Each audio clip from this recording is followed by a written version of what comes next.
continue to very gently release the clutch until it's eventually all the way off, because you don't want to be riding the clutch. So there we go. Beautiful pull away. And as you could see, I only used my clutch. I gave no accelerator.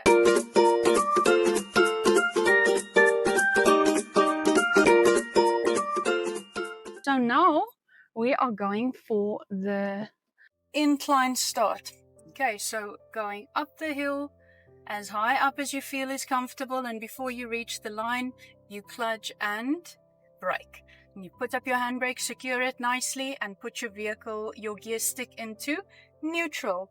Okay, now I have a very simple way of teaching people to do the incline, and I feel it works the best in any vehicle. I've done this on many inclines in different vehicles, and it works, and it is the best for your vehicle long term, and you'll ensure that you pull away smoothly and strong. Now, the biggest thing about inclines is we get stressed about the vehicles behind us. We shouldn't be thinking about those people. Just focus on what you're doing, and then your car will move, and then that person behind you doesn't stress you out anymore. Okay, so your first, or somewhere in your test, your examiner will ask you to do your incline start, and obviously if you roll back, you fail.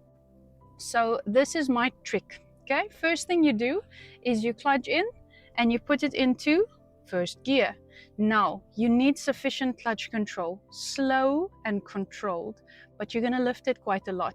So you're going to bring your clutch up until the boot dips twice. So you want the boot to give you 2 prominent dips. Okay, now you just have to keep it. You don't want to release the clutch any further. You're going to do your full observation, count it off, 4, 5, and then all you got to do is drop the handbrake and the car should move. And there it goes. And all you have to do now is continue to very gently release the clutch until it's eventually all the way off, because you don't want to be riding the clutch. So there we go. Beautiful pull away. And as you could see, I only used my clutch. I gave no accelerator, and the car moved with ease.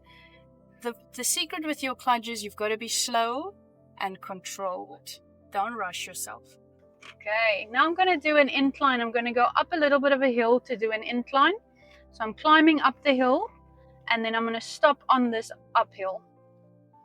Okay, this is a good place. I'm going to stop here. Handbrake goes up, and you put your gear back in neutral to secure the car. Okay, always checking the handbrake. So always click it one more time just to make sure the handbrake is all the way up. Okay, I'm going to put my aircon off, because on an incline, you do not want to have your aircon on. If you have your aircon on an incline, you're going to put a little bit unnecessary strain on the engine. So it is actually better to switch your aircon off when you're doing anything that's a little bit more strenuous on your engine, just to make it work a little bit softer, not so hard, you know. Okay, so pulling away from here is an incline. Now, what I don't want to do on an incline is I don't want to burn my clutch, and I don't want to roll back. I also don't want to spin off as I pull away.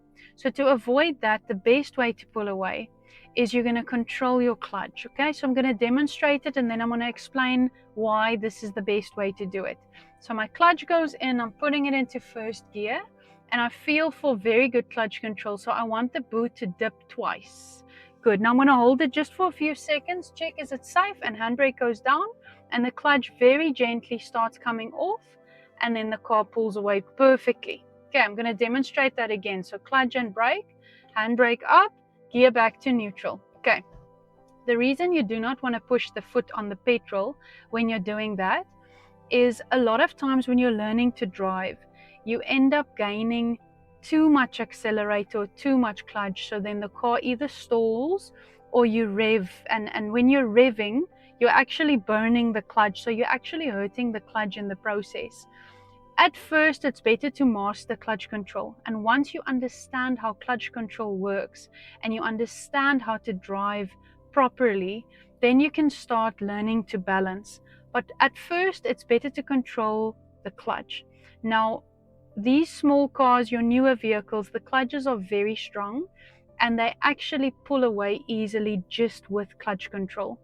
Your engine is actually created or designed that it compensates for you. So as you're feeling for clutch control, the engine actually puts exactly the amount of accelerator it needs so that the engine doesn't stall.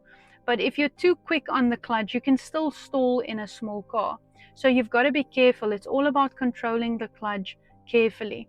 Now, if you have too much clutch control, so the car is like vigorously shaking when you pull away, and you hold it for a very long time, that burns the clutch as well. So there's two ways to burn the clutch: over revving when you're pulling away, and when you are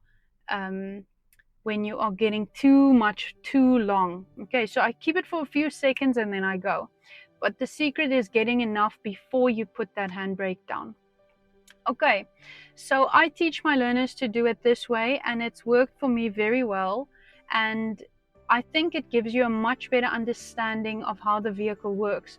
So remember, your car can't move forward if you don't have the biting point.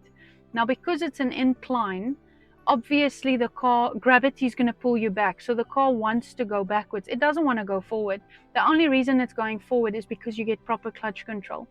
Now, what your accelerator will do is it will give you some extra oomph to go if you have proper clutch control. But if you overdo it, you can burn the clutch. So at first, just master pulling away just with the clutch. And once you understand how to do that properly, you can start very carefully accelerating. But I wouldn't say anything over 2000 revs, because if you go over 2000 revs, you're burning your clutch. Okay, so clutch goes in first gear. I'm going to feel for my biting point. So I want the boot to dip properly. Okay, there we go. 2 dips. Check my full observation. You see, so I'm just holding it for a few seconds. And now the clutch is coming. 1, 2, 3. And make sure you do bring it carefully all the way off. You don't want to keep the clutch for no reason. I hope that helps you to pass your driving test with confidence. Now go outside and have a blessed day.